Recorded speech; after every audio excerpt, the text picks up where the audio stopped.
सभी छोटे बड़ों को मेरी राम राम। माघ मास का दूसरा अध्याय।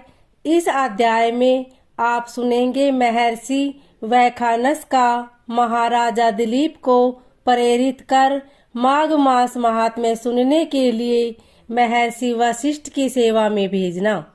महर्षि वशिष्ठ द्वारा महाराजा दिलीप को माघ मास व्रत के स्नान और दान के विषय में विस्तार से बताना। राजा के ऐसे वचन सुनकर तपस्वी कहने लगा कि हे राजन, भगवान सूर्य बहुत शीघ्र उदय होने वाले हैं, इसलिए यह समय हमारे लिए स्नान का है, कथा का नहीं। सो आप स्नान करके अपने घर को जाओ और अपने गुरु श्री वशिष्ठ जी से इस महात्म्य को सुनो। इतना कहकर तपस्वी सरोवर में स्नान के लिए चले गए और राजा भी विधि पूर्वक सरोवर में स्नान करके अपने राज्य को लौटा और रनिवास में जाकर तपस्वी की सब कथा रानी को सुनाई। तब सूत जी कहने लगे कि महाराज, राजा ने अपने गुरु वशिष्ठ जी से क्या प्रश्न किया और उन्होंने क्या उत्तर दिया, सो कहिए।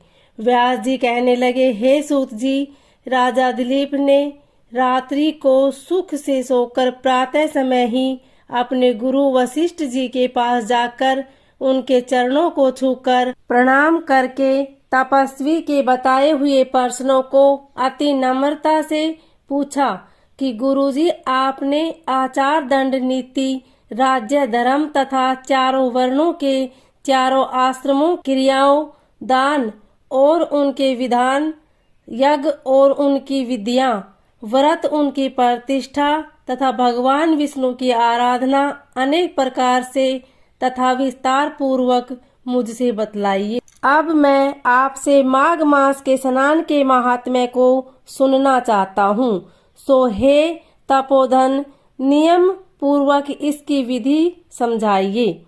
गुरु वशिष्ठ जी कहने लगे कि हे राजन, तुमने दोनों लोकों के कल्याणकारी, वनवासी तथा गृहस्थियों के अंतकरण को पवित्र करने वाले माघ मास के स्नान का बहुत सुंदर प्रश्न किया है।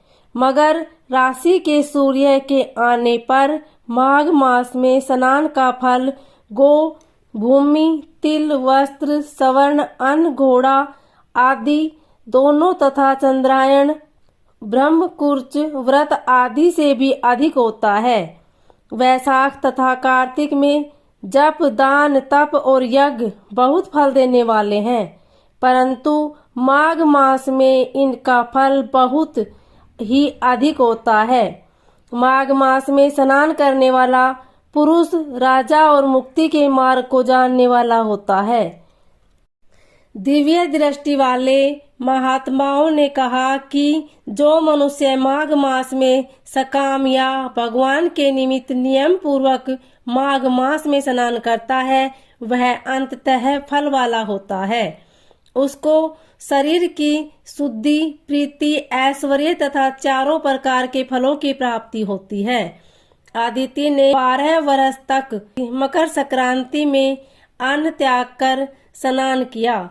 इससे तीनों लोकों में उज्जवल करने वाले 12 पुत्र उत्पन्न हुए।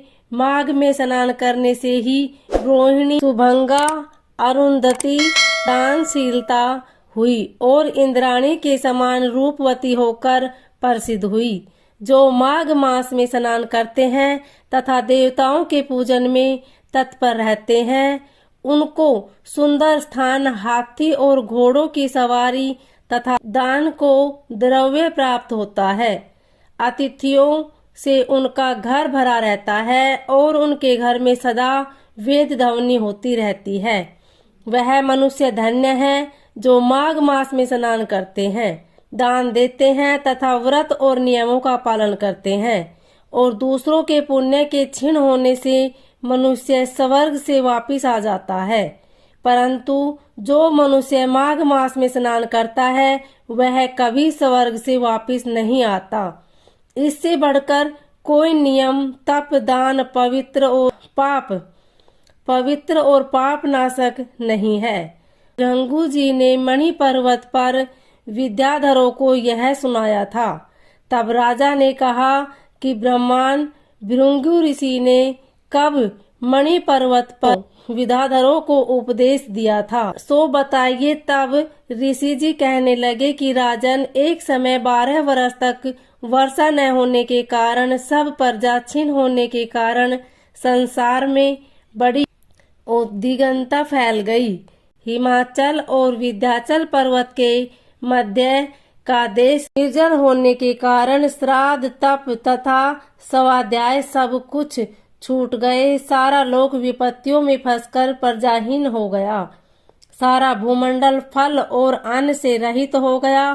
तब विंध्याचल ने नीचे बहती हुई नदी के सुंदर वृक्षों से आच्छादित अपने आश्रम से निकलकर श्री भृंगु ऋषि अपने शिष्यों सहित हिमालय पर्वत पर गए। इस पर्वत की चोटी नीली और नीचे का हिस्सा सुनहरी होने से सारा पर्वत पीतांबर धारी श्री भगवान के सदृश लगता था। पर्वत के बीच का भाग नीला और बीच बीच में कहीं कहीं सफेद स्फटिक होने से तारों से युक्त आकाश जैसी शोभा को प्राप्त होता था। रात्रि के समय वह पर्वत दीपकों की तरह चमकती हुई दिव्या और औषधियों से पूरित किसी महल की शोभा को प्राप्त होता था। वह पर्वत शिखाओं पर बांसुरी बजाती और सुंदर गीत गाती हुई किन्नरियों तथा केले के पत्तों की पताकाओं से अत्यंत शोभा को प्राप्त हो रहा था। यह पर्वत नीलम, पन्ना, पुखराज तथा इसकी चोटी से निकलती हुई रंग बिरंगी किरणों से इंद्रधनुष के समान प्रतीत होता था। स्वर्ण आदि सब धातुओं से तथा चमकते हुए रत्नों से चारों ओर फैली हुई अग्नि ज्वाला के समान शोभायमान था। इसकी कंदराओं में काम पीड़ित विद्याधरी अपने पतियों के साथ आकर रमण करती थी और गुफाओं में ऐसे ऋषि मुनि जिन्होंने संसार के सब कलेशों को जीत लिया है, रात दिन ब्रह्मा का ध्यान करते हैं और कई एक हाथ में रुद्राक्ष की माला लिए हुए शिव की आराधना में लगे हुए हैं। पर्वत के नीचे भागों में जंगली हाथी अपने बच्चों के साथ खेल रहे हैं तथा कस्तूरी वाले रंग बिरंगे मृगों के झुंड इधर उधर भाग रहे हैं। यह पर्वत सदा राजहंस तथा मोरों से भरा रहता है, इसी कारण इसको हेमकुंड कहते हैं। यहाँ पर सदैव ही देवता, ग्राहक और अप्सरा निवास करते हैं। श्री पद्म पुराण 2य अध्याय समाप्त हुआ। ओम नमो भगवते वासुदेवाय।